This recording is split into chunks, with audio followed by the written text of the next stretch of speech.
This is gaming in. We are gaming in progress. What is going on, guys? This is Done with Gaming in Progress, and today we're going to talk about Battlefield 1. Now, obviously, the game came early, or the beta came early for those of you who signed up for EA Insider or got a code from somebody or whatever. I obviously did, so I got access to it.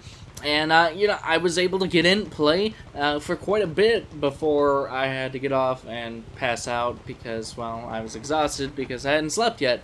And the beta came out, and I was like, oh, the beta's out. I'll just play for like 10 minutes, and like 4 or 5 hours later.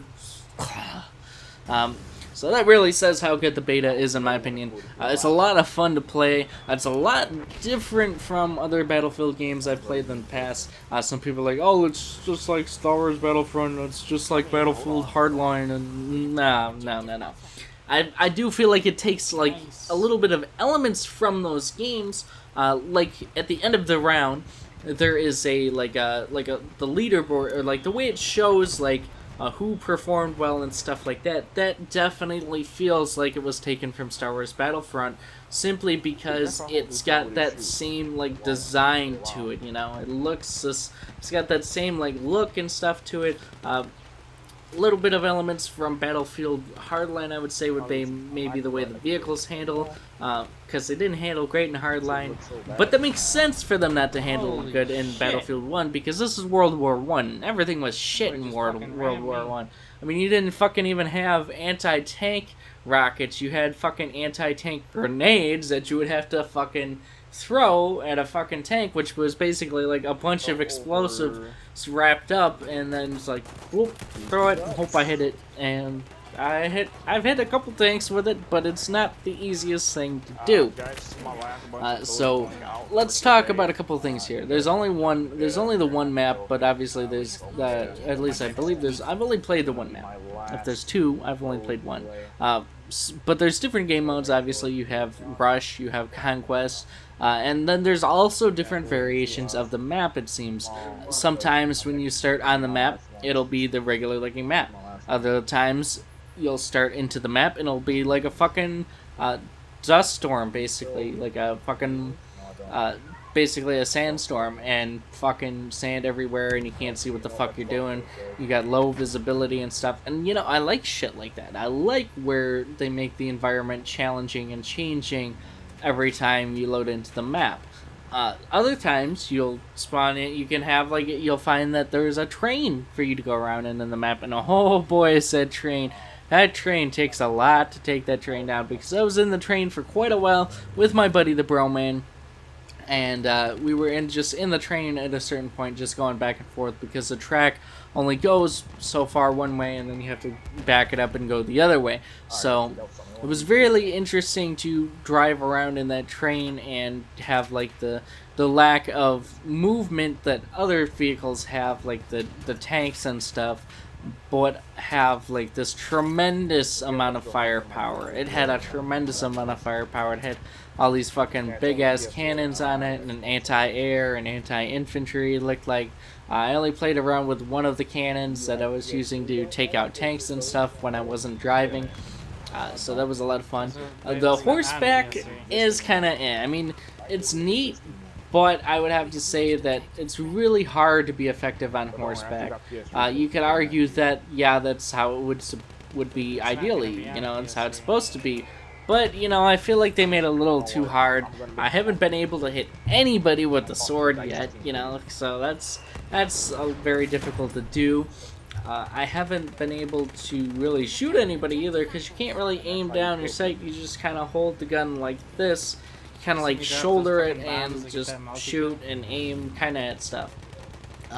But it's still a lot of fun, in my opinion. The whole thing is a lot of fun, you know. You have this big map.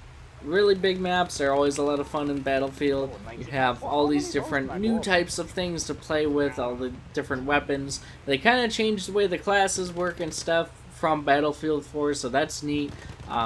Mainly I've been playing as either the support or the medic, sometimes the assault. The assault now is actually the grenadier, or not the grenadier, the anti-tank role now, basically, because the assault is the guy who's going to have the submachine guns, and he's also the guy who has the anti-tank grenades.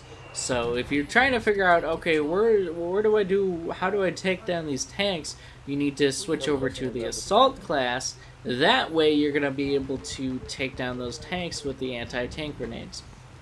The support obviously is going to have the big heavy machine guns, the LMGs, the very British one that you see in most of the trailers and stuff, and then of course there's one other one to play around with as well. I actually like the default one better, the low powered one.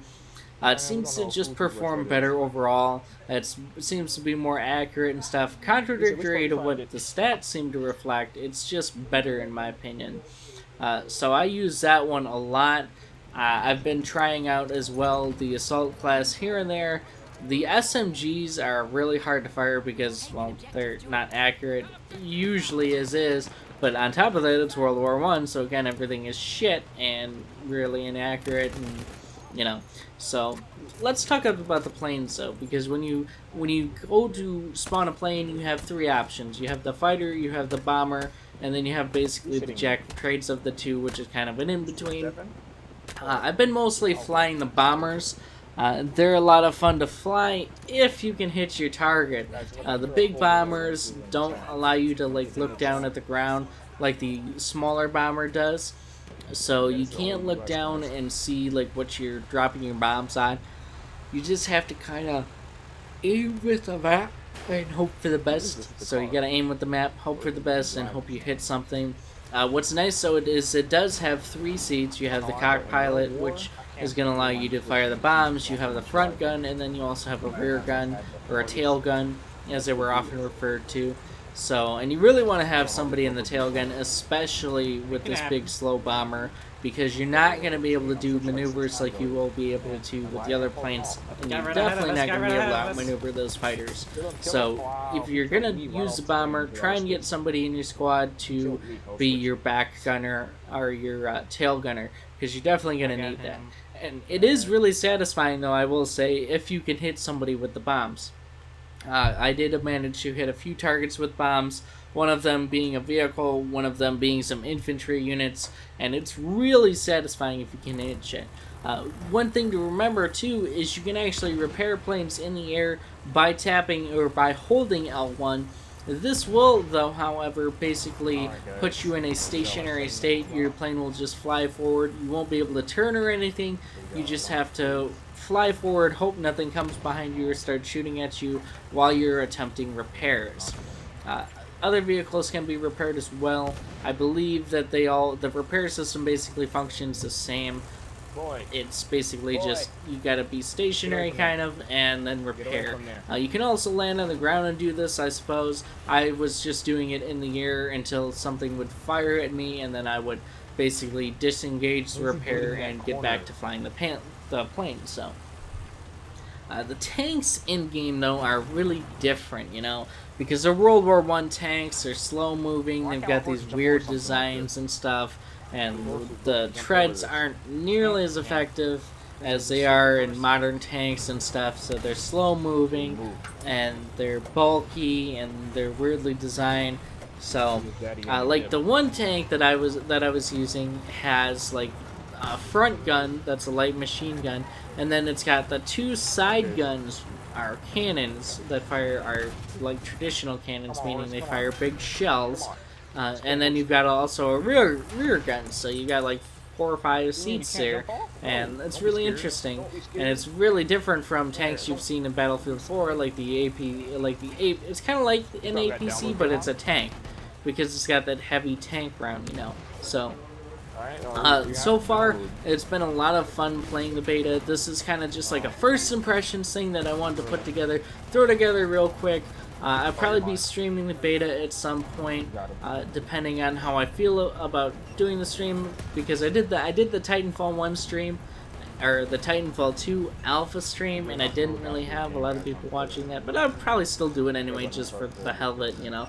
So I want to talk a little bit about the Battlefield 1 beta and basically say that it's definitely worth checking out, definitely worth downloading once it becomes available in like 20 hours after it came out for the early people. You'll be able to play it. Everybody will be able to play it on Xbox One and PlayStation 4 and PC as well, I believe.